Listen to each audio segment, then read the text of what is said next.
Wako una pressure sana. There's no pressure. Lakini sawa. I'm ready. Is it recording? So guys, 30 is 30 Women. This is episode, I think we're episode 6 now. And I'm gonna Maureen. Say hi, Maureen. Hi.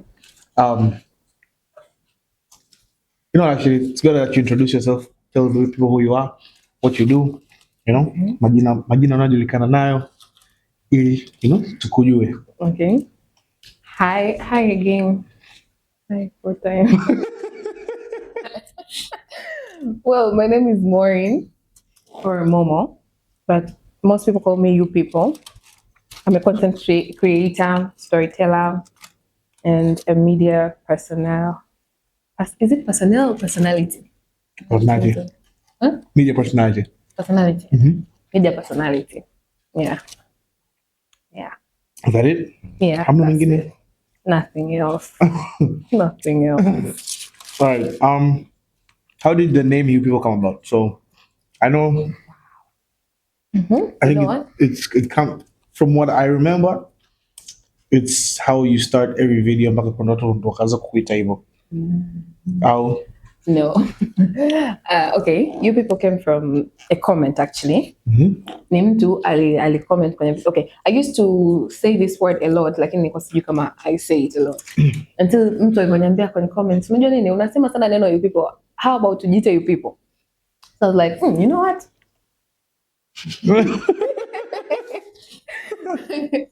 So nikabadilisha kuita You People from that day. Na hapo ndo nikaanza sasa kufanya hichi kitu kwa makusudi ile kwamba kila nikianza nitaanza kusema You People hivi na hivi. Yes, You People hivi na hivi. Lakini before that I didn't have any idea of You People whatever. Okay. Yeah. So now it became of a random comment, it became your whole brand. Now You People is like some of you people say even care Momo. Yeah. How okay. How has it been gaining, I don't know if you call it popularity or fame so quickly? Because I know at least Nakumbuka said you said it's been what, 2 years maybe? Yeah, 2 years now. Since you came to Dar and started content creating and all these things. Yeah. How has it been? How has that change been? Umefika tu, umeanza, and then you just blow up like that. Okay, so one thing about me, I'm somebody ambaye I always had, kuna kile kitu kinakwambia ndani yako kwamba utakuja kuwa maarufu. Yes. So I had that since primary. Nakuwa najiambia utakuja kuwa maarufu. Utakuja kuwa maarufu. I used to have like bathroom concerts almost every day. Now, till date, kila nikiingia bafuni I have to interview myself and be like, so hi, so how did your journey start? Interview mwenyewe. I don't know if that's weird, but that's just me. So gaining popularity, it shifted something in me, lakini not a big thing. Kwanza, I never expected kwamba I would earn money out of popularity. Just being popular is gonna bring you money. I didn't think of it that way. Yani kwa najua kwamba nitakuwa famous tu nikiingia sehemu kila mtu anajua jina langu. Ndo naingia lakini I didn't think of it kwamba hii kitu itakuletea hela sana, sijui nini, you get a lot of compliments from people. Yani kuna mtu mwingine anakutana na wewe, dada umebadilisha maisha yangu. I'm like, wow, baby. You changed somebody's life, wow. Yeah, like umebadilisha jinsi ninavyoangalia maisha, jinsi ninavyo. So I was like, oh, okay. So yeah, popularity kuja, Jesus. Kuja haraka hivyo. It's something ambacho yani first I didn't expect, lakini it has changed my perspective on things. Kuna vitu ambavyo nilikuwa naviangalia zamani nikawa naona how they're very impossible, unaelewa lakini when I got, to be famous, nikaona kwamba so these things are okay, they're normal, they're not, Come on. Yeah, so that's how I think. I don't know if it what things did you think? I met Momo back in the days. So I didn't think kwamba mtu kuongea tu kwenye video yake ana earn pesa. Yani nikae tu hapa niwaambie sehemu fulani kuna kitu fulani, it's just like that. Video dakika moja eti mtu ameingiza pesa ya kueleweka huko nyuma. I didn't think it's possible. Yani kwa sababu kama mtu anaweza katoa hela yake. Yani mimi I know myself. I'm not stingy, I'm semi-stingy. Semi-stingy. Okay. So what's the difference between stingy and semi-stingy? Stingy, a stingy person ni mtu ambaye yani hata yeye mwenyewe haizi kuspend on themselves. Maybe I'm semi-stingy because when it comes to spend on myself, oh my goodness, I get creative, very creative. Lakini when it comes with other things, wewe abego. Yeah. So yes, I never expected kama yani eti mtu anaweza kutoka toilet yake kwa ili mradi tu wewe uongelee kitu chake ama product yake ama event yake ndani ya dakika moja akakulipa hela ya kueleweka. That's something I never believed. Kwa watu kwa nini? Watu mtandaoni wanatengeneza hela sana. Si nini na stop lying now. Stop lying na wewe. Lakini tokeni nimekuwa famous, I'm like, oh okay. Lakini pia kuna watu ambao they say never meet your heroes, ndio? Kuna watu ambao nilikuwa nikiangalia kwenye social media naona kabisa kuwaona ni impossible. I had my friends in there ambao wananiambia, watu maarufu ni watu wa kawaida tu, tunakutana nao mlimani kila siku. Naambia wewe usinitanie. Unajua ukiwa mkoani, yani there is a way uwezi kuamini kama eti watu maarufu wanaweza tu akawa wanazagaa somewhere au nini. Kwanza unaona kama so watu. Yani there's some people ambao yani kwanza wakanyagi chini and stuff. Yes. Lakini nilipoanza kuwa maarufu and kwanza nilipokuja nikaanza kuona watu mlimani kienda kukutana naye hapo minding his own business, like, hey, wewe ni kweli kumbe nakuona. Lakini pia nilianza sasa kupokea ile from people, watu wanaanza kuniona, wanaanza kusema Mungu wangu wewe. I'm like Jesus Christ, mimi ndo unanishangaa hivyo wewe. I'm serious. So yeah. I was about to ask, unajua hivi kuna mtu yuko huko mkoani anakuangalia, anasema na mimi siku moja nataka niwe kama huyu. Yes. Sijui kama siku kuja kuvuta hiyo people. I mean my life is in shambles. Yes. Okay, let me give you a short story. Let me give you a short story. Are you gonna say you people? Should I? Well, you people. Tulikuwa tunafanya this year actually. Tulikuwa tunafanya tour ya kwenda mikoani kwenye vyuo tofauti. So kuna kipindi tulikuwa tunatoka, I think it was kama sio Arusha ni Moshi, tunakuja Dar. So tulivyokuwa njiani gari yetu ikaharibika. Limeharibikia ile sehemu, I don't know, yani ni sehemu, yani I don't even remember the name of the place. Kwa sababu yani sehemu ambayo kwanza yani looks like watu walio pale hata hawana smartphone. Unaelewa, ni sehemu fulani hivi ambayo I wouldn't expect anybody to know me. Yeah. So nimekaa pale tunaenda kutafuta chakula tu kwenda kutafuta, unaenda kwenye mgawa huo, yani wewe mwenyewe ukiangalia sema Mungu wangu. So kwanza mgawa unauza ugali wa muhogo na nini? Na dagaa. Hiyo ndo menu iliyoko pale. Hakuna wali, hakuna yes. Ugali wa muhogo na dagaa and kuna chakula kingine kilikuwa kwa kiruga so I didn't know what it is. So tumefika pale, tumeenda kutafuta chakula kilichokuwepo kikanishinda kwa sababu again it wasn't appetizing. Sema sure mimi. No, sure lakini chakula it wasn't appetizing. Yani ukiangalia tu unaona kabisa nitakuwa kama kuna shida. Yes. So tumerudi hivi tunasubiri gari yetu walitengeneze, akatokea mkaka kwenye baiskeli yake ile anaendesha. Aliponiona akamwambia you people. Wewe umenijua hivi? So I was like, Mungu nakufuatilia tokea sijui mwaka gani, aliniambia ananifuatia kwa muda mrefu sana. Na kuangalia story time zako tokea umeanza mpaka sasa hivi, I'm super proud. Wewe, you know me in this area. Yani we are in the middle of nowhere and somebody recognizes me. By that time I was with people ambao they have shouldn't say me. Fame, is it an industry? Umaarufu ni industry? Kind of. Okay. So they have been famous for a very long time. And I expected them to be known anywhere at any time. Lakini they weren't recognized. Mimi nikawa recognized. I was like, wait, are you serious? So from then I was like, okay. Just shule. Momo kwa peleka shule. Let's talk about school.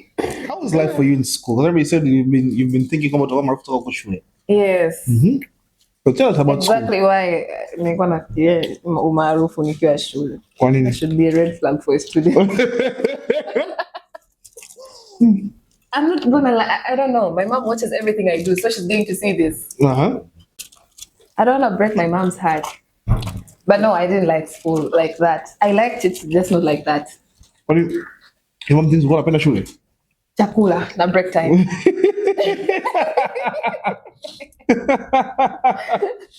Chakula, break time na muda wa michezo. I did like that. Lakini darasani from primary, yani I've had bad experiences with school. Kwanza nimesoma shule ambazo kuna walimu wakali sana. So first thing, nimesoma shule ambazo kuna walimu wakali sana. Like yani wewe unaweza kukosea kidogo ila viboko utakavyopigwa mpaka wewe. Kwani nimefanya nini? That's one thing. Cha pili, mimi I can't say I'm a slow learner, lakini mimi ni mtu ambaye nina michezo sana. So unakuta michezo yangu inanipelekea kuto catch up darasani. Hicho pia kwa kinani get in trouble very very much. So where did you go to school? Primary, Adolf Coping, Bukoba. Yes. Secondary, St. Teresa Girls, SS Bwanda, Uganda. That was my best school, by the way. How was it like studying in Uganda? Very nice, very nice. So yeah, you're telling us about school in Uganda. The best. First of all, kuna uhuru sana. I was also talking about walimu wa Kiganda wakija huko wanakuwa wanachapa sana huko wakali. Kule Uganda, hakuna mtu atashughulika na maisha yako. Unataka kufeli ni pesa ya mzazi wako unachezea. Sio pesa yetu. Sisi as long as una abide na the school rules, we are good with you. Sio umekuja na F9 kwenye mtihani wa hesabu utajua ni wewe. Mahesabu yatakuwa mimi, yani ni wewe. So that's one thing. Lakini pia I feel like the school I went to, I don't know if it's all schools in Uganda, lakini shule nilikuwa nasomea mimi walikuwa wana invest sana kwenye vipaji vya watoto. So like if you have a talent, maybe unaimba, una dance, unatunga poems, ama maybe una act, wana invest sana kwenye hiyo. So like every weekend mnakuwa mna hizi drama activities, mna dance, kama ni watu wa michezo mnacheza. So like very good. Yani inampa yule mtoto confidence. Na pia one thing, mimi I was not very confident nilipokuwa primary. Yani I wasn't very confident. Nilikuwa ni mtu ambaye nikiwa peke yangu ndo nitafanya vitu. Yani nisubiri mpaka niende bafuni ndo nianze kuimba nianze kuimba mpaka basi. Lakini kusema kwamba eti nitaenda parade wanaitisha mtu aje kuongoza sala mimi nitoke, never. Lakini secondary, it's like it brought that side of me of like walini nurture nikawa confident, like unaweza ukasimama sehemu ukaongea ukajitetea and stuff like that. So that was the best school ever. Lakini pia they have a way wanawakuza watoto kwenye maadili ya kidini. Like you have, there's God, so you have to, to know God and stuff like that. So yeah, the best school ever. By the way, this year inafikisha miaka 100 shule yangu. I was supposed to go there, but fans are big. We are all supposed to go there kwa sababu kama umesomea pale, it's the 100th birthday ya shule yangu. So it's a big day. So kila mtu ambaye amesomea pale, they're supposed to go there. Lakini ndio hivyo tena. Uchumi wa papo. Nakumbuka ile siku tulivyokutana Mbezi. Tuambie ile story kwamba kwa wenzako mko mnachelewa kwenda shule. Okay, we talk about that? No. My mom Okay. We'll leave that. Yeah. But there's a great story there. Thank you. Well, so mkuja down, mwanzo kutengeneza content, you start take shit to the restaurant, you make a video, it goes viral. And then you start working, you're in media. How, like, what was that conversation like? Ile mtu anakutafuta kwambia nataka ufanye kazi kwenye, let's say, my company. Yeah, afu unaambia what company it is, if it's a media company, you're like, wow, all I have to do is talk. Let me give you a good story about that. Nilimba, I don't know if I'm supposed to say this, like it's also like an appreciation.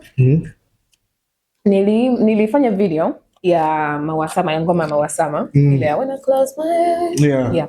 So it went viral. Maua kanitafuta. And she was like, oh, thank you so much for doing this. Yeah. It's really nice, I appreciate it. And then baadaye tukaanza kuchat sasa, like his sister. Alikuwa kama dada yangu mimi mdogo wake. Yeah. And then she was like, what do you like? Unapenda kufanya nini? Nikamwambia mimi napenda kuigiza na kutangaza. Right. Tukaambia, oh, okay, no problem. And then the next thing I know, ananitext ananiambia, so utamtafuta huyo mtu and then atakuelekeza kitu.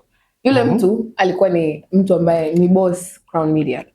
So nikamtafuta yule mtu akaniambia uko wapi sasa hivi. I remember that time nilikuwa nafanya kazi kama props, like unajua hizi movie kuna watu wengi. Yeah. Hasa mimi I was hivyo niko kwenye nani sector ya props. Niko kazini yani by that time, that job. I don't know if I can talk about it, lakini It's up to you if you want to talk about it. You know, it can be messy if you want to be messy. No, I don't want I encourage it. Let's hear it. So when that guy nitafuta akaniambia unaweza ukaja sasa hivi ofisini, akanitumia location. So ile location ilikuwa imesoma yani imesoma unajua ile anatumia mtu location afu inasoma streets sijui ngapi. Yes. So kama imesoma streets nini huko. Nilipokuja location kwenda kwenye nini hizi yes app ya kwenda request nani usafiri, ikaniletea Crown Media HQ. Crown Media HQ. Nintendo. But that time Crown Media kumbuka ni mpya. Yeah. So I'm like, ngoja niende. Nika request paper, nikaacha kazi. I didn't say anything to anybody. They just saw me on the motorcycle. Wala. So nikafika pale nikaenda kumuuliza and it was like, so what can you do? Nini? Okay, on Monday can you bring your CV? And I'm like, am I getting a job or something? Like, okay. Monday nikapeka CV zangu hivyo, wakani interview and stuff.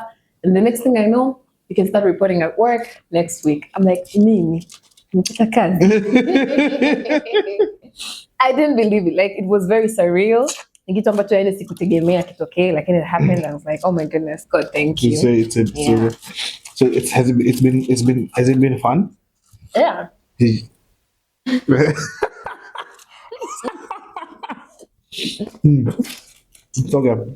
Yeah. Yeah. You sound very, very honest. We know it's okay, we'll allow it.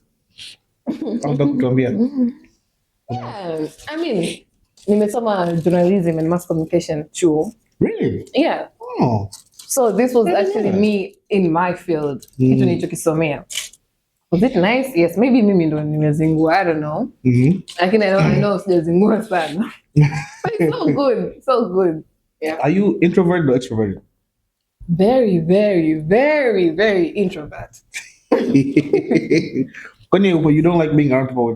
No, it's not that I don't like being around people. It's just that I don't have that much capacity to be around people. You know, you will see me, I'll be around people in the corner. Around people, those people around. But those, yes. If you see me somewhere where there is people, just so I'm struggling, I might not show it. I might put all that on my face. Hey, I'm having fun. Like in my heart, I'm like, when am I leaving?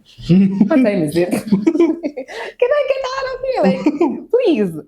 I just love being like, okay, I think I enjoy my company a little too much. I just love being by myself. Yeah. It's not that I don't want to be around people. People are very beautiful. You know, any humans. Very beautiful. I just don't have the capacity. Nah, I don't think I have the humor to be around people. What? Around people, you have to have some kind of humor. Yes, you have to have some kind of humor. Ili watu wasiboeke kuwa around you. Sasa usipokuwa na ile humor, utakuwa pale nakuja, jamani. No. Unajiona you're boring. I don't think I'm boring. I'm not boring to myself. Because I entertain myself very much. Very much. Yani kama kuna zile kamera mtu anafungiwa. And I record too much. Yes. Oh my goodness. I'm very entertaining to myself though. Now around people, I don't know if I'm that. Yes, I don't know if I'm that entertaining around people. Have people ever told you that you're entertaining? Yeah, some people. Okay, one thing about me, hata nikienda kazini, once I get, nikishaingia tu kwenye ile geti ya kazini, everybody's like, mama, like, I'm like, what do I even do to you people? Why do you like me so much? Why are you obsessed with me? Obsessed is crazy. I'm joking. When Zach kazini, he says you're obsessed. You are kind of. No, I'm joking. How? Okay. Because I know you talk a lot. So has it ever been come? Let's say sikomba una record. Una record. Let's say you're live, and then you said something, and then you're like, I wasn't supposed to say that, or like, I could take like you would say something like that while you are live. One thing about me, because I'm very mindful of what I say. So most times, I've never found myself in that situation. Like I don't know. No. Kuna one thing about me, umesema nyingi. Yeah. Okay. One thing about you. Eh? Yeah, now the 10th thing about me. From now we're counting. No, Now we we're can't. at 10. Hmm? From there we're going to go 11, 12. Yeah. Yes. 10th thing about you. I'm very mindful of what I say. Ah, Yeah. Wangu ni mimi ndo nakula taratibu au ndo unakula faster? sijui. Okay. Sijui. Okay. Um, Mm-hmm. you like being inside, outside more? Yo, inside. Okay. I really wish I was that person ambaye anapenda. Okay, napenda kutoka. Lakini I wish I had the courage ya kusema kwamba tutaamka asubuhi leo natoka bwana na kesho nayo ifike nene natoka na nene. Anyway, thing about me, if I'm out today, 11th thing about you. Oh yeah. 12, 11, yes. Kama nikitoka leo, jua nitajipa likizo ya siku 2 za kutoka nje. Exactly. As kutoka for anything, I would just like, are you talking about going outside as in going out to like party? Going out for anything. Allah. Literally. Kwani kama leo umetoka hautoki tena nyumbani mpaka? Yaani hapa mtakuja kunisikia tena Alhamisi huko. Ndio wewe kutoka tena nje kujiona jamani. Yes. But think about 12. About me. Ni kama nikikaa ndani, yani naweza hata nisione jua limechomoza au I know. Ndio madirisha kila kitu. Kila kitu, yani it's dark humo. Nitakaa hapo nitashoot content kama na content za kushoot, nitaangalia movie, labda nitasoma emails na kujibu emails, after that nalala. Basi. Nitapika basi. Lakini kusema kama nitatoka nje sijui nini. Toka nje, go outside every day. Sio kama wewe ndugu yangu. Nadhani unaumwa. You know what's crazy? I actually really like staying inside. But outside is also very attractive. I like being outside as well. Wewe yani hapana. Always out. But that's a good thing. And I wish I was that person. Seriously. The thing is, the reason I'm outside so much, you know, it's even so many. I want to go out and party every day. No, I'm like right now. My biggest thing is I'm trying to network, and I'm trying to nikutane na as many people as I can. Ili nikisema siku napotea, alafu nikirudi I'm coming back with a bang. Like that's the goal. That's the dream. Kama sasa hivi I'm networking, building my network, knowing as many people as I can. Ambao watanisaidia na kazi, ambao just washikaji, you know, just meet everybody. Yeah. After that, I'm going to disappear. Because that's what I really wanted. Like I just want to like go in, like hibernate, you know, do my things, whatever. Ili nikirudi tena, I am completely different. That's the, you know, hopefully. That's good. Hopefully. Na pia kitu kingine, you know, nyie watu mnaotoka nje, kwanza maua kwenu. Kwa sababu nyie mnakuwa kutoka nje sio mchezo jamani. Hapa Dar es Salaam. You have to have money for you to be outside every day. So yeah, please papa with funds. Hapana, so evil. You just make the right business decisions. Utatoka hata wewe utatoka kila. Mimi nikitoka, let me tell you something. One thing okay. 13. Yes. Ni kwamba I have this thing of retail therapy. So nikitoka nje na kama naela, oh my goodness. Any mall I see around, nitaingia kwenda kushop. So that's one thing. That's one thing actually. This is one thing why I don't like to go out. No, one thing why I don't. One reason as to why I don't want to go out. Yeah. Because najua nitatumia hela vibaya. Alafu nitarudi nyumbani niwe broke, ndo nikae ndani kabisa hata nisiamke. Yeah, maana nikiwa sina hela nakuja na hasira. Wewe acha kabisa. Mimi mimi nikiwa sina hela. Hata mtu akipumua next me I'm like, wewe. Acha wewe. Can't you do it quietly? You have to make noise. You have to announce your presence. I'm here breathing. Wewe. Bro, I'm just trying to stay alive. Au yani ndo nikosa kubwa nao. Yani once I don't have money, nikupeleka kabisa to court while you're breathing next to me. Maureen, for people that follow you, they know you just recently moved into your new house, a new apartment. Like I know it's been a very tough kudili na madalali and kutafuta nyumba, unaenda huku kwenye picha unaonekana bakubwa, unaingia it's just like just a shoebox. Yani ukifanya hivi mikono yote inashika ukuta. But what was the feeling? What was it? Ilikuwaje yani umeshapata umefungo zako unafungua sema this is my home? Magical. Because I was going to say one thing. Anyways, let's leave that alone. Say it.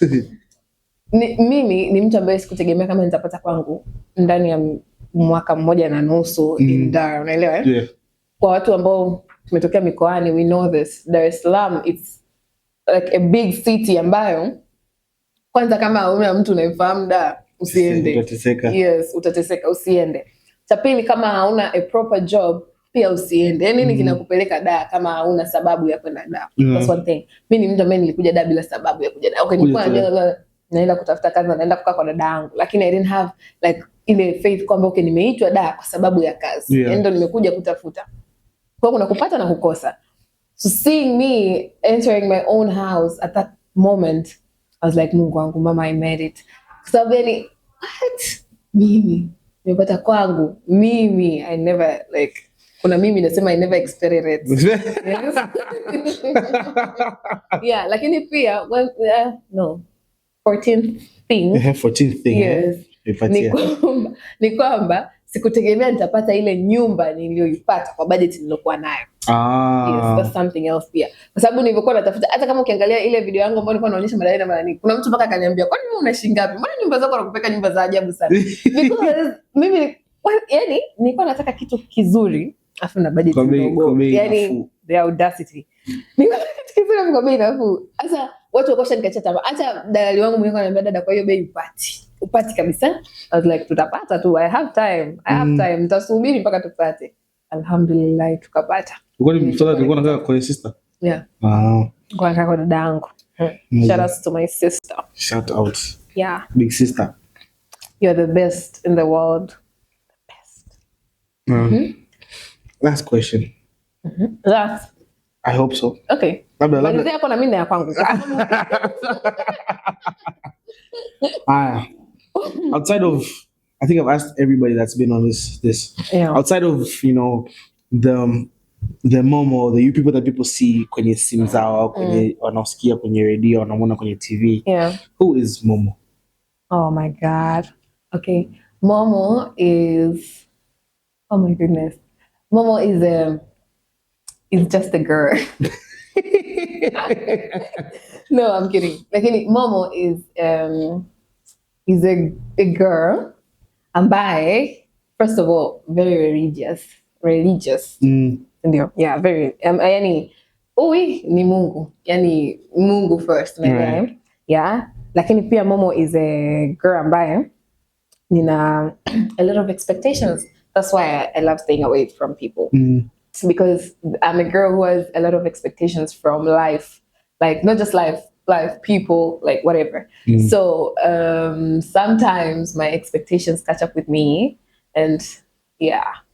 It doesn't go the way you want it to go. Yeah, apart from the Momo people see on social media, ambaye kila akija, you people, she has a bright smile on her, whatever. Momo is a girl who cries herself to sleep every now and then. Not because I'm passing through something hard, but just because that's me. I enjoy doing that. I don't know why. I can find any nakaa natafuta sad videos on TikTok, nilie nilale. That's the only reason. So kupata napitia magumu au nini? I just enjoy doing that. Yeah, apart from that, pia Momo is somebody ambaye I have like a roller coaster of emotions. Leo naweza nikaamka feeling like I'm winning. The next day nikiamka, I feel like I've lost everything. I'm not on the right path. Like, unaelewa, I start questioning all my decisions. Yeah. And stuff like that. So, like, yeah. And the last thing, Momo is human. Yeah, that's something I want people to know. Momo is human. Yani, mwanadamu kawaida kabisa, because, abego, mtu anaweza kutafuta, yani unaweza ukasema labda yani anaongea na malaika or something. Yani, wewe, tone it down. I'm human. Na kingine mtu mwingine anaweza kutafuta anakuongelesha kama vile sijui anaongea na nani, yani kama vile there is a way you talk to your friend ambaye mmezoeana naye sana, after there is a way you talk to somebody ambaye hujazoeana naye sana. Yeah. So you cannot come to me and start like unajua ile like kunitukana or stuff like that, and we don't have that kind of relationship. Yes. So yeah, Momo is human, just a girl. Yeah.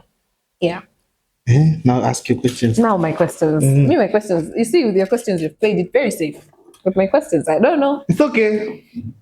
Ask your questions. She even wrote them down. Yes. That's crazy. No, one thing. It's called 30 Dates with 30 Women. Yes? Yeah. On a date, you don't just get to ask questions after school. Is Which is very true. I have to also ask questions. Go ahead. Go ahead. Yes. Number one. Why did you decide to start this study dates, study women? I think the biggest thing was I was looking for a way to get back into doing my podcast. Oh, Because when I was back in uni, I used to do a podcast with my friend. yeah. And I've stalked you. I know about the podcast. yeah, see, do the research. I'm a stalker. One thing about I'm a stalker. Hata mtu mtandaoni akinitukana tu kidogo naenda kumstalk. 15th. Oh, yes, 15. I'm a stalker. A very good one. I stalk all my friends. Okay, I'm not a psychopath, but I'm a stalker. Yeah. I'm not stalking you for bad reasons, obviously. Yeah, no, I get you. I get you. I get you. Who is this person? Yeah. So yeah, I was doing podcast with my friend. Then when I came back to TZ, ilikuwa ngumu kufanya because of time difference. Sababu mimi utakuta niko macho, yenda nalala. Au yani mimi naweza kawai kuamka sema yeye anachelewa kuamka. So like there was always a vurugu at time. So we just never continued doing it again. And then I kept thinking like, how am I gonna keep doing it? How am I supposed to continue? And then like people I keep meeting outside, kept telling me, Chacha, I've seen your podcast. You should do it again. You should continue it. You should continue it. So like this was kind of my way to just say, okay, let's get back into it with something that I feel like, okay, people already have this perception of me about, oh, Chacha talks to a lot of women, and as much as I do, yes, there's also that nani kwamba, like as much as I talk to a lot of women, the conversations that I have with these women are not what people would expect them to be. Because kila saa watu wakiona na mwanamke adhani, oh, Chacha namtongoza, no, I have regular conversations with people, and like these people are they're human beings that have a whole life of their own. So I think the biggest thing as well is kwamba nataka people to see kwamba there's that side to the people that are in my life, the females that are in my life. Yeah. Okay, that's very nice. How many countries have you been to? Kenya, Uganda, Ethiopia, Dubai, Qatar, Switzerland, the United States. That's screaming in one country. I beg. So, which one of those countries that you just mentioned was the best, apart from Tanzania? Home is the best. Yeah, no, I get you. I think the one I enjoyed the most was Switzerland, because it was so peaceful. Because I went to Switzerland on a school trip. We had gone for like around school trip. Yeah, but I was.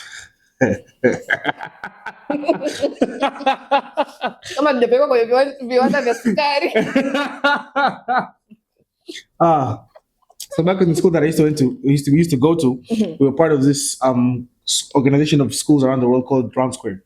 So there's a Round Square conference that was like the big one for that year. It was being done in Switzerland. So I was lucky enough to get chosen to be one of the kids that go represent our school in our country in Switzerland for the thing. So to me, Switzerland, so nice. So the place I'm about to make out, the school that we were at, it was in the mountains.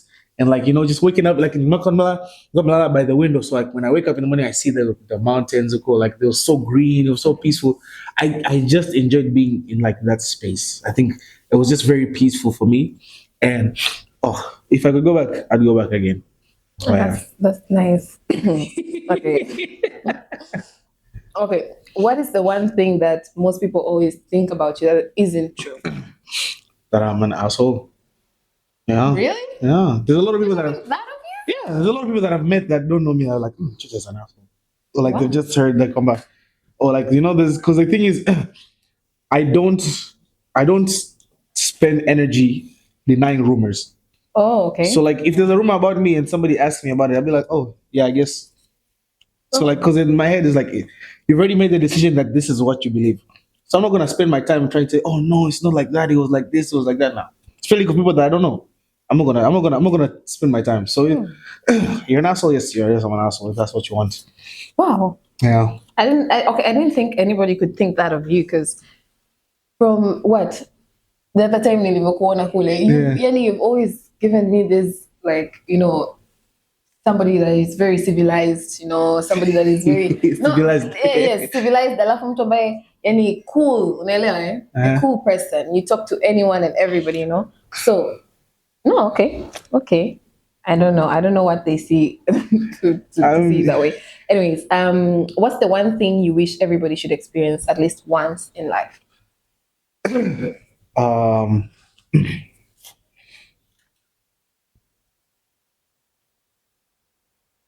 I don't know. I'm thinking about it. I feel like my answer is gonna sound very privileged. But I Okay. feel like everybody should get on a plane at least once in their life. Yes. Oh my goodness. I'm with you. Yes. Listen, I've only nimesafiri kwa ndege mara moja tu. Mm. Ile safari people know it on TikTok nilitengeneza video hizi tatu.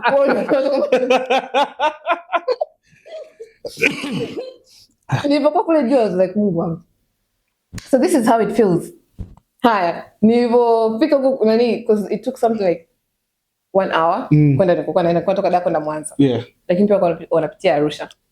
Nikasema okay, I was supposed to get here if I use the bus. I was supposed to get here after 17 hours of struggle, pain, kuchoka and stuff like that. Lakini eti kwa ndege 1 hour I'm here.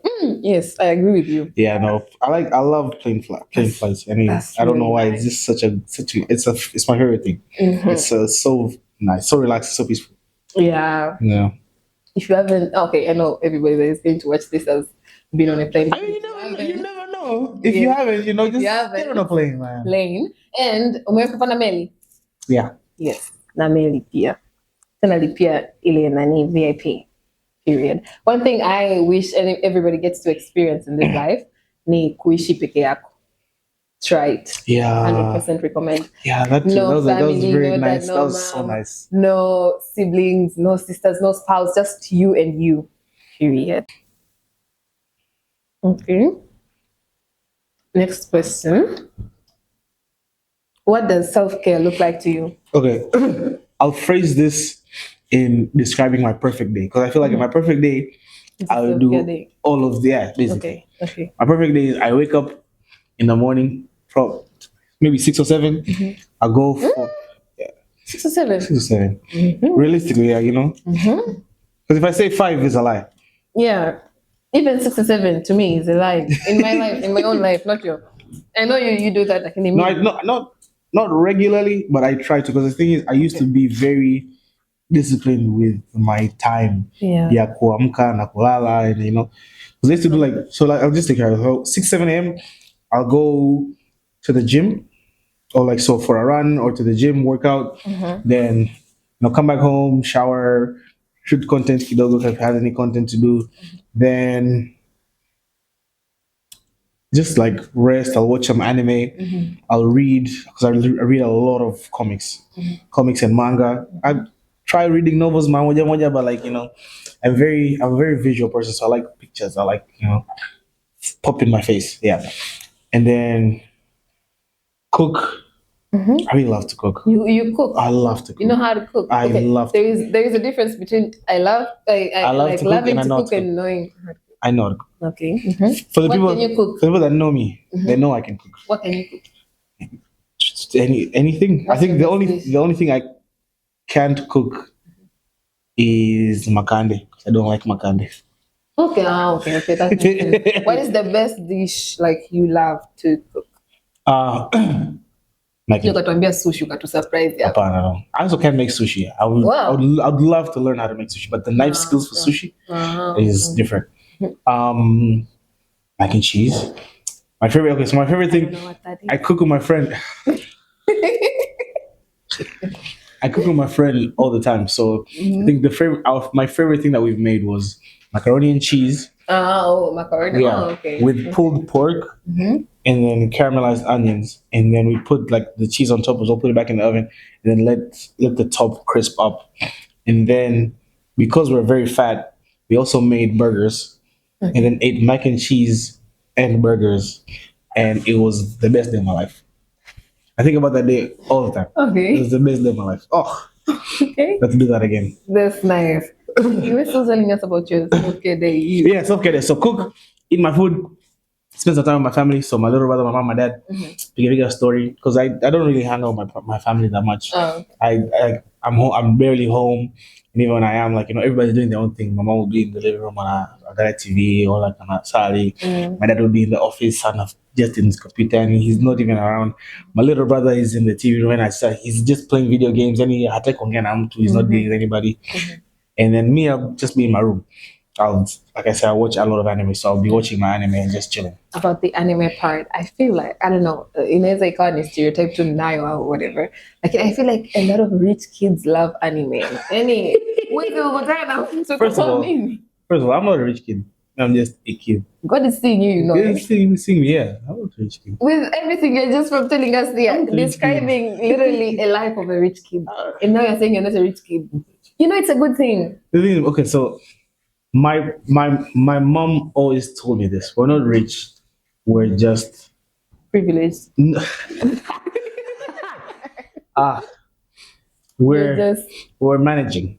The word was managing. So like all of these things that we did, all of these things that we have, we're not rich. Like that was always the thing. Yani usiweke akilini kwamba we're rich because we're not. Yani kwa sababu ukianza kufikia kwamba you're rich, you're never gonna make us. But it's not a bad thing. If you continue to, they always feel bad of being rich. No, like, I think it's more. You see, one thing about me, I'm rich. Say whatever you wanna say, me, I'm rich. Because kupanda ndege kwa pesa yako mwenyewe is not easy. It's not. I know it's been not. I don't know 4 months uko ago. Like it is still. Even on the vlog ambao nilikuwa naongea, I say they're not about to make rich people stuff. Like I'm rich. I consider myself rich not because of everything I have and whatever. Lakini I'm also using that as a manifestation style. Kwamba I one day be rich. Lakini let me first accept it now. It's a good thing. Na nimesoma na some of the rich kids ambao they felt guilty just talking about their family, how they grew up and stuff like that. Because people always made them feel bad. Hey, we're a rich kid. Hey, where's kujua hiki? Because like they come from a privileged background. Like, so I don't think you guys should even start saying us, I'm managing. You're not managing. You're rich. Because you see how many countries has he been to? Qatar, Dubai, whatever. You're telling me you're managing those countries. What are you managing? No, because the thing is, Uganda. Kama Qatar, Dubai. So kama Qatar, Dubai, Ethiopia. Most of them were like, so like I used to go to America a lot. So like every summer in America. And what I did, it was yeah. Well, they're managing every summer in America. So it was so let's say I would fly and then transit in this country. So while I'm transiting, usually tickets in Nazopata, I'll stay there for like a day. I'll stay there for 2 days. So I'm not gonna spend 2 days in the airport. I'm not gonna spend a day in the airport. So just sunguka kidogo, just on the meter, and then come back to the airport. Yeah. But it's okay to be a rich kid, Chacha. You can be a rich kid. You are a rich kid. No, it's okay. My kids will be rich kids. Even you. My kids will be rich kids. My kids will be very rich kids. Very, very spoiled children. Okay. Okay. I don't know if this is gonna sound like the same as the previous question. Like, what is your favorite way to spend a day off? Do you even have a day off? Yeah, I do have a day. I have a lot of days off. Oh, okay. In my room watching anime all day. Oh. That's about it. If you catch me kwamba siku sina chochote cha kufanya, nikuta niko chumbani kwangu naangalia tu anime, cartoons, so that's my thing. Anime, cartoons, and like just fictional shit. Okay. Okay, I wanted to ask you this question, but there I've written it.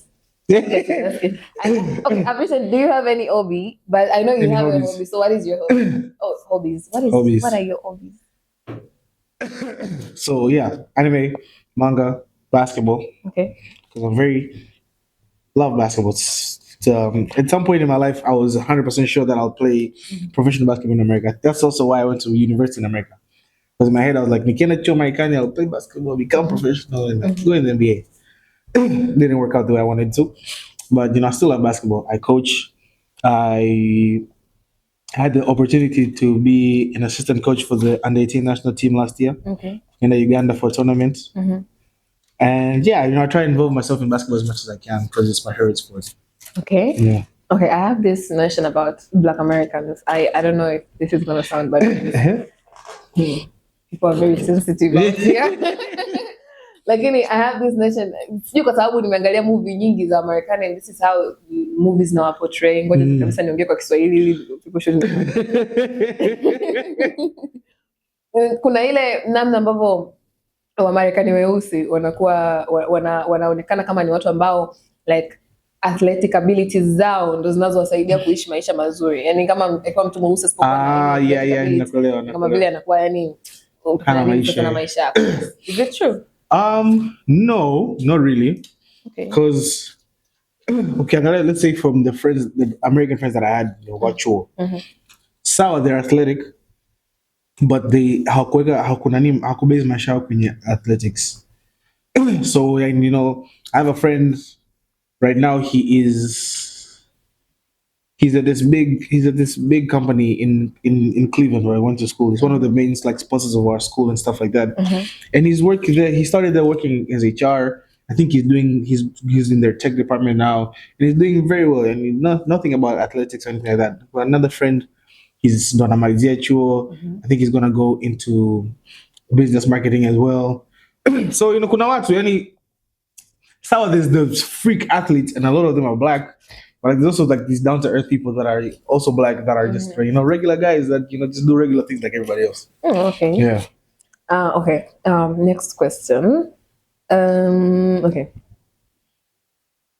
Okay. What's the biggest life lesson you've learned so far?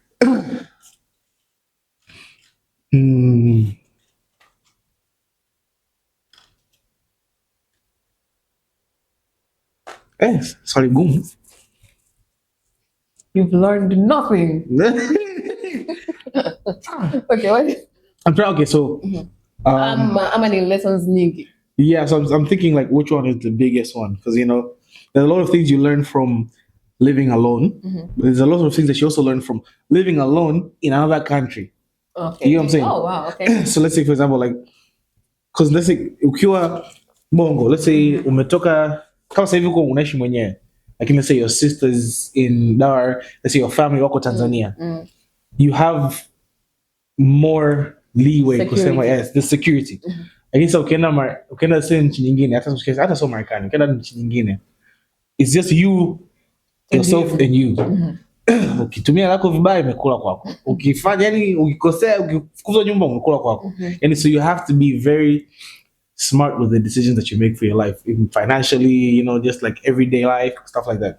Especially because I lived close to my uni, but there's also the thing of visa.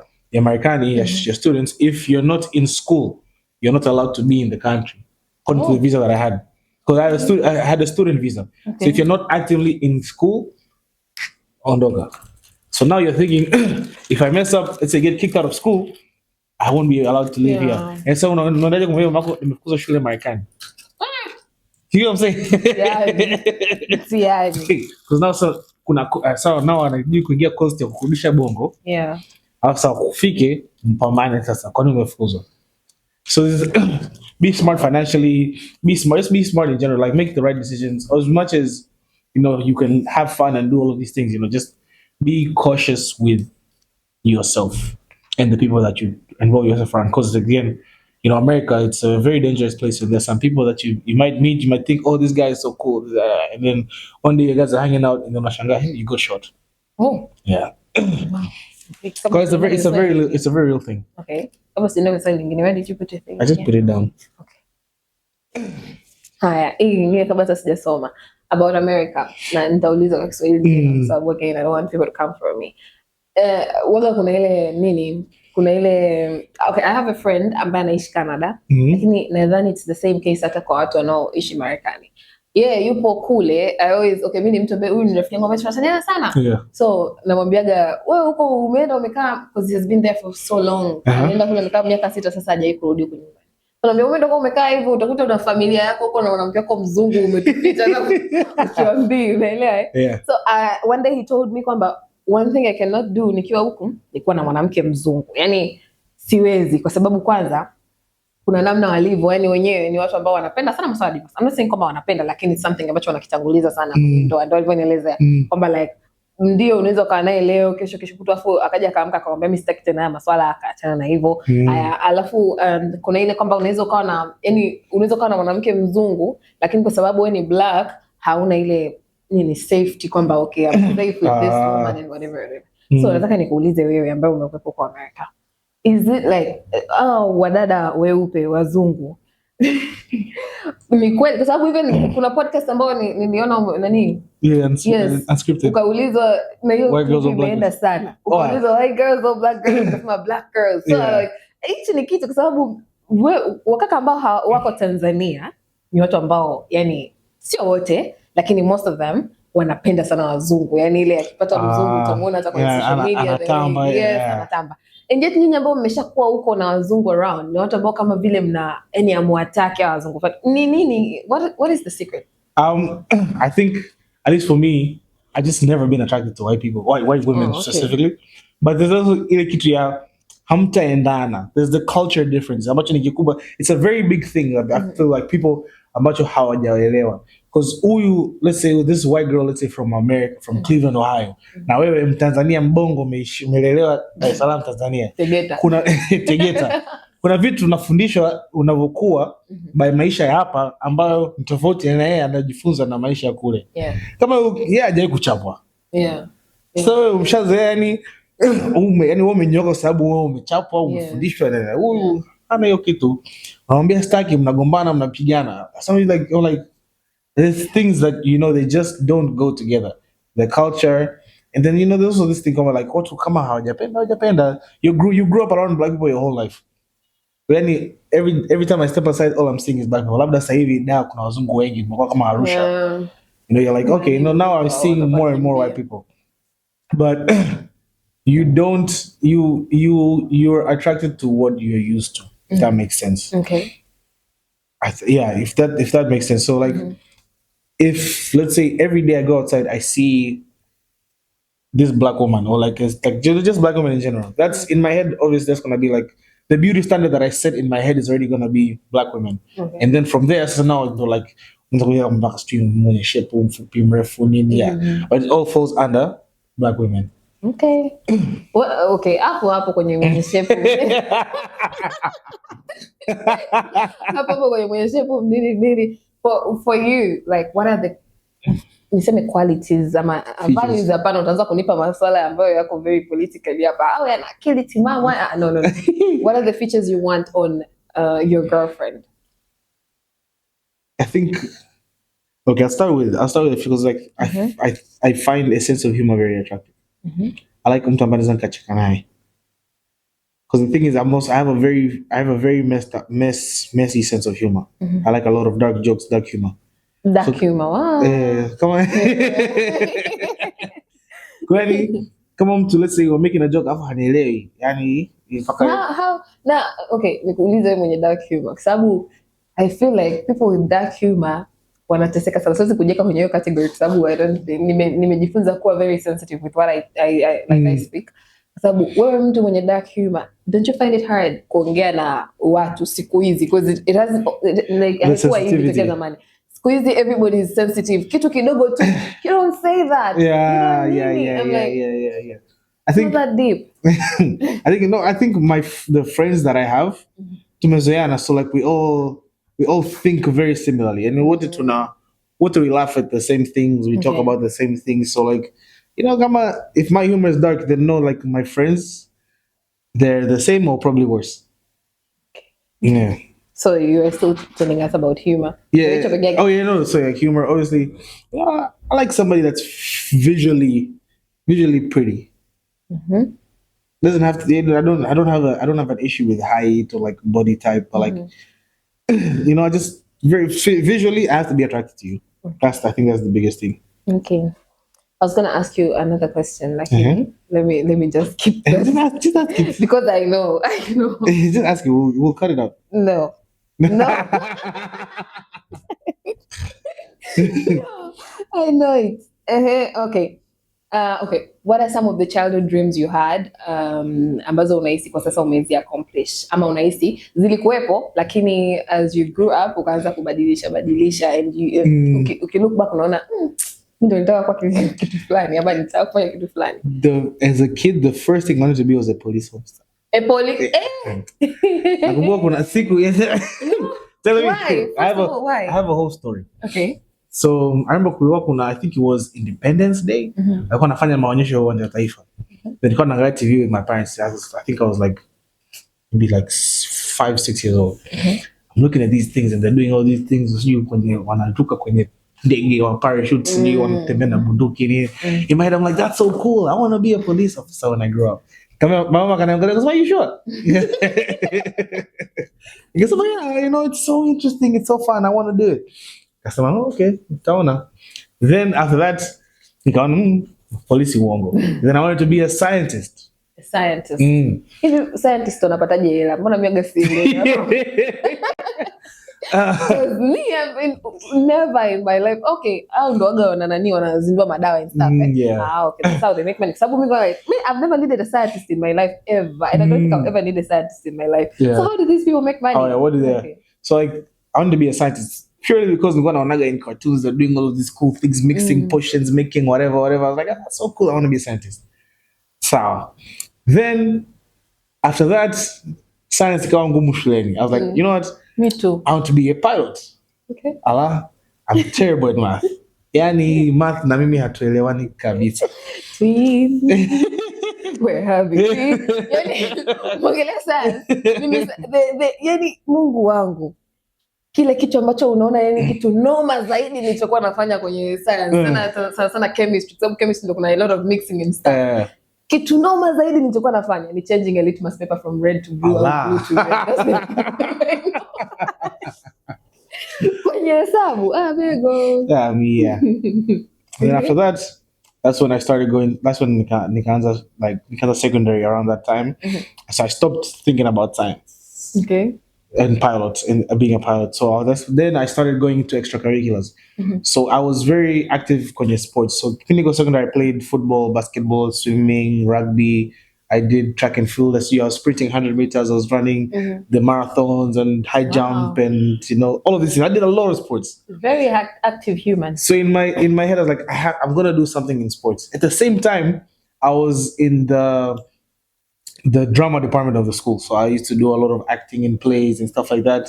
At the same time, I was singing because I was in the school choir and the band and all of these things. So in my head, I'm like, you know what? Whatever it is, I'm going to either do, I'm going to act or play sports or sing.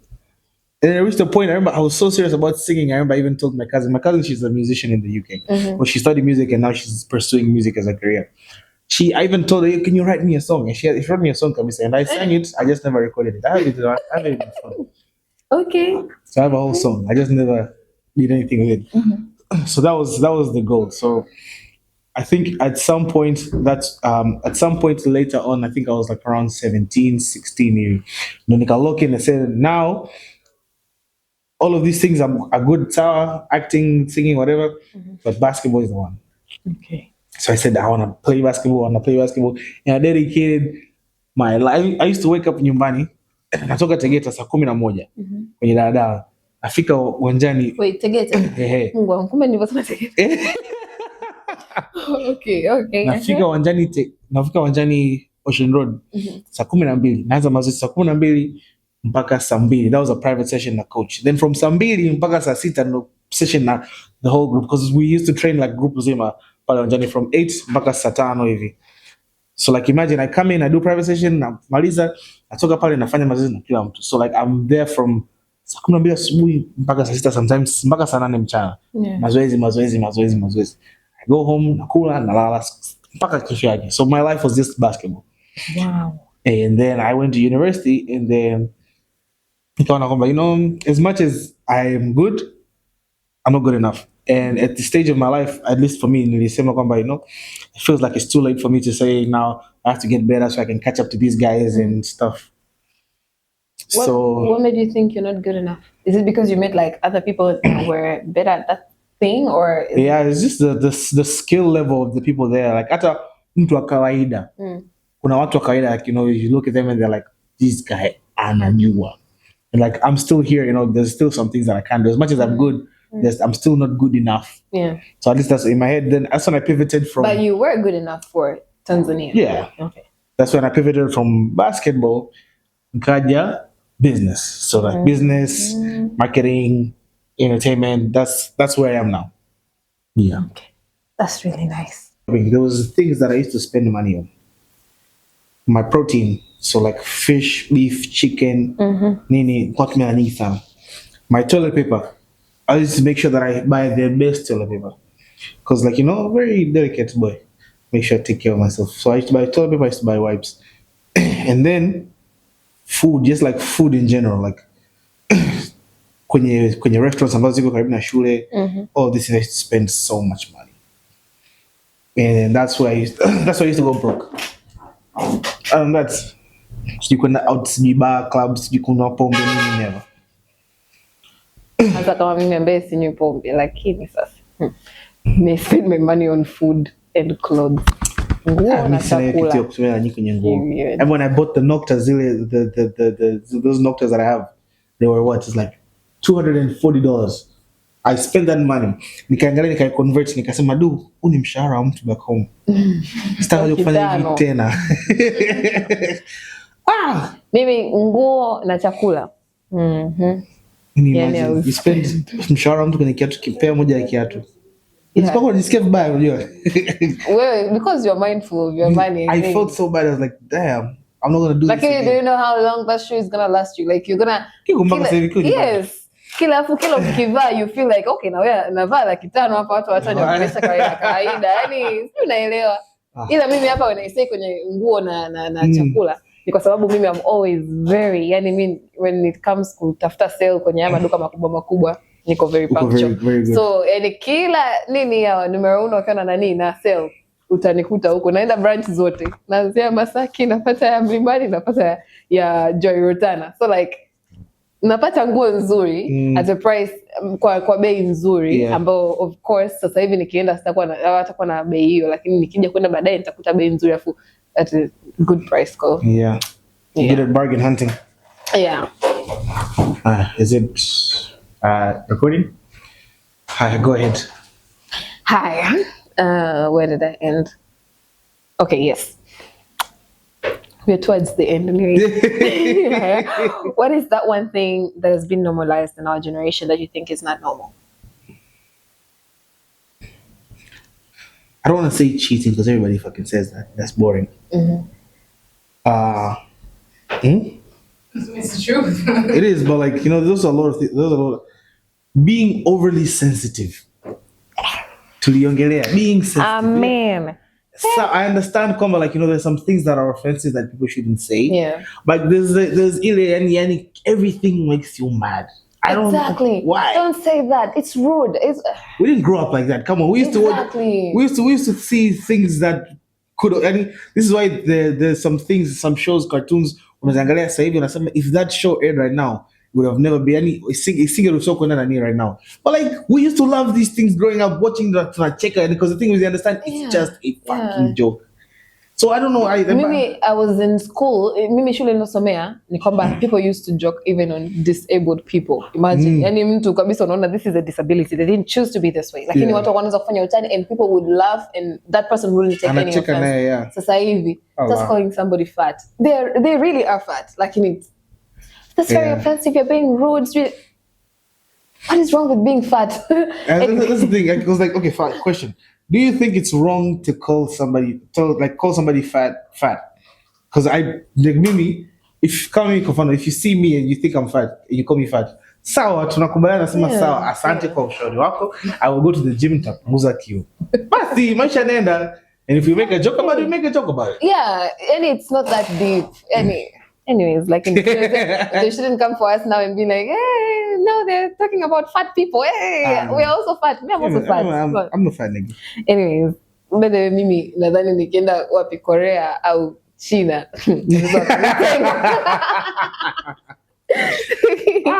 Okay, do you have any secret talents that maybe you've never shown out there?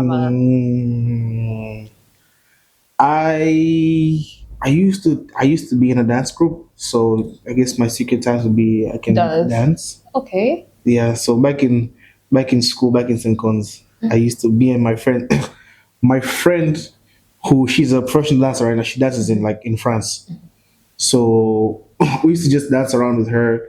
And then at some point we were just like, let's just make a dance group and like start performing it in school shows and we even went to a talent, like there was this talent show for like schools in Archie's called Archie's Got Talent. And we went like 2 years in a row, and we won both times, and it was so nice. So, yeah. Wow, okay. Dancer, Chacha.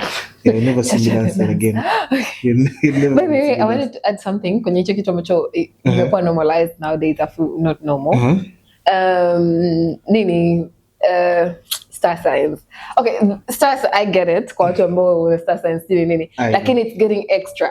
Kuna mtu anaweza like maybe akawa okay, kuna tabia ambazo unajua ni za kawaida ambazo kila binadamu anaweza kaa nazo lakini unakuta mtu anakuwa na hiyo tabia ukimuuliza yani okay, anakuwa na hiyo tabia alafu maybe amefanya hicho kitu akimaliza by the way maybe Virgo sijui nini like Yeah, also things don't ambazo really, they don't connect na star yeah. signs lakini mtu anaviconnect kwa lazima, ama unakuta maybe wanaongelea kitu okay, let's say mimi ni mtu okay, let's say girls sana ndo wana tabia wanaongea and then anasema maybe you know mimi huwa na tabia mbaya ya kuamka usiku kwenda kula.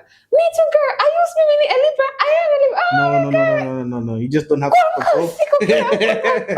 You just want to wake up and eat in the middle of the night. I do that. Doesn't mean that my star sign tells me that I eat in the middle of the night. Exactly. Anyone wanna extra any wait, everybody does that. Any itafikia tu sasa mtu do you go to the toilet? I do the girl, you and no, like cause kuna kitu Sean aliniambiaga, like he was talking to somebody about like this whole idea of the star signs thing and how he doesn't understand it, and he said something like the guy told him kwamba the star signs that we see are now they don't haziendani na sisi who are people who are close to the equator because our seasons are different. Because the thing is, the reason that the way they made the star signs is according to the seasons in like the northern hemisphere, like let's be specific, say North America. So like wewe unaweza kuta kwamba just because nasema sijui what season what nani is in December. Yeah, let's say you're a Sagittarius, and because we ABCD, this is how you act. But like like somebody born in December in America and somebody born in December in Tanzania, the experiences that they go through, like even like the stars in the sky are different because what they're seeing and what you're seeing are different. Yeah. You know what I'm saying? Yeah. So yeah. Okay. Okay. How is it doing content creation here in Tanzania compared to America? I never really did content. Oh, well, that's a lie. That's a lie. That's a lie. I think I'm having more fun doing it here. Okay. Cause like I'm actually like experiencing a lot more now while I'm here than I was when I was in school. One, because going out in America is expensive, and then I just didn't like leaving my house. Depending, controlling my it reached a point where Stefania would do like my friends want to party. I'm like, Paul, I have a big speaker. I'll buy drinks. Come party in my house. Okay. And I'd rather like waje wafanye vurugu nyumbani kwangu kuliko mimi nitoke nyumbani kwangu niende sehemu nyingine.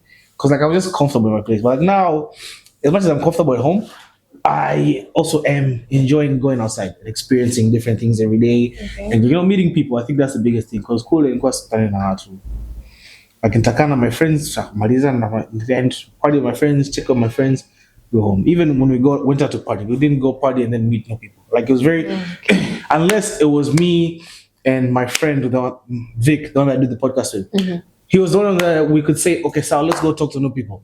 And we do it because maybe it's because we're the two African kids there. Mm-hmm. So we're used to actually going out and speaking to people and stuff like that. Because I feel another thing I've realized I learned when I was in America is like it's such a like everybody's so like on their own in their own world. Mm-hmm. About interacting now to wengine new, hard. It's like, why the fuck are you coming to talk to me? Oh, okay. Like something like that. It was so I've seen that a lot on the internet. So I've seen that a lot on the internet. Come out to Tanzania, they're surprised these people can greet you even without knowing you. That's not exactly. a thing. Yeah, so it was like that. At least from my experience when I was in uni, it was like that.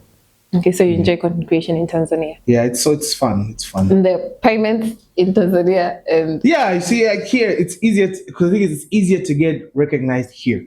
Okay. So and as much as people say they might not like it, there's that thing of because the right people, you can get into the right places. Yeah. In America, it's not like that. Oh, okay. At least where I was, you unaweza kutengeneza content mpaka uchoke. Lakini unless you have the numbers, the influence, I'm not gonna tafuta. Okay. Okay, this is the second last question. The last question is what I wanted to ask you at first, and I was like, no, no, no. So Okay. So, do you think marriage is gonna be like is a thing? It's gonna okay, is a thing, or maybe it's gonna be a thing in our generation, like the Gen Z and the Gen Alpha. I think it's still gonna be there because as much as it's very popular on the internet for people to be like, oh, I'm not gonna get married or like this divorce rate is high. I feel like there's still a big community of people that they really want to get married because we all grew up with like the idea of like marriage being the great final thing or Yeah. like because like for us like let's say I grew up in a Roman Catholic house so like Kipaimara and communion were taught marriage is the final covenant. So Yeah. like you have to getting married is something that you have to do. Basically, that's how it felt. And then there's the little girls that grew up watching Disney princesses, finding their Prince Charming. Yeah. They're still gonna want that. And like I feel like for me, like I know come on my kids, I'm gonna watch a lot of cartoons from when I was growing up because there's things that you learn from cartoons communicated that you're not gonna learn right now. All the shows on TV are just brain damaging. They're just very colorful Yeah. and loud, and they're just there to keep your attention. But you're not gonna learn anything. You're not gonna see anything. Even a sense of humor. You're not gonna get a sense of humor from the shows that we Yeah. watch these days. Yeah. Yeah, that's about. So I think it's still gonna be a thing. Yeah, I think it's still gonna be. I might be. I hope it is. I really hope it is. Okay, among your friends kwenye cycle yako wewe, do you see anybody ambao unaona kabisa huyu Hapana. huyu will be married one day? Hapana. Okay. Okay. Yes, yeah. My male friends, Sioni, No, anytime no, soon. that's okay. But the girls, No, with the girl. Okay, I don't know with the if girls, this is yeah. to every girl. Like, most girls want to be married. Like, that's No, it's not something even- ambacho hata tukiwa primary tunakuwa tunaambiana mimi kwenye harusi yangu gauni langu litakuwa hivi. So like most girls love being married. Not all of them obviously. Lakini I want that cycle ya men kwa sababu again men ndio waga wana initiate the whole thing. Mpaka yeye unaweza you can from the men that I consider my friend. Tasubiri sana. Tasubiri sana. You know why I've asked you that question is because even in my cycle, like the people I know, I don't see anybody that like okay, mtu yote ambaye they're working towards marriage. And wote they're just like, nipate hela, nisafiri, nipate hela, nifanye kitu fulani, niwe na makampuni na nini. Like they never talk about marriage. So I'm like, is this like the end of marriage? I know like let's say for my friend, I know it's gonna happen. I know I'm gonna see my friends get married.